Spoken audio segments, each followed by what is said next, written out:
গার্দিওলার কথা যদি চিন্তা করি, you can't expect Guardiola to implement his tactic with a mid-table side. সে সিটিতে এসে হি কমপ্লিটলি চেঞ্জ দ্য টিম। তার হচ্ছে কিপার লাগবে, সে কিপার চেঞ্জ করে দিয়েছে। তার মিডফিল্ড লাগবে, মিডফিল্ড, স্ট্রাইকার, ডিফেন্স সব। বার্সাতে he had the idea of, মানে he actually played with what he had, but ওখানে হচ্ছে ট্যাকটিক্স এর ব্যাপারে যদি বলবো, he was actually very lucky to have one of the best academies in the world at the time. La Masia থেকে Messi produce হয়েছে, Iniesta, আরো বেশ কয়েকজন। And he actually had that pool, মানে তার স্টুডেন্ট।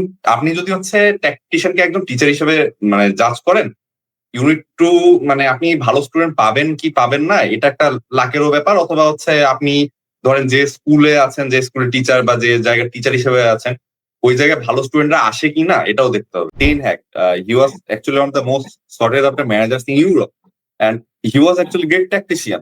আমরা যেটা হচ্ছে যদি আয়াক্স টিমের কথা চিন্তা করি, he beat Madrid, he went into semifinals. You can Yeah. go into the UCL semi-finals unless you're a very good tactician. And you also can dominate the Dutch league and win back-to-back leagues. ওইখানে হচ্ছে স্লটও ছিলেন, স্লটকে হচ্ছে bit করে হচ্ছে মানে you won the Dutch league. You can do that unless you're a very good tactician.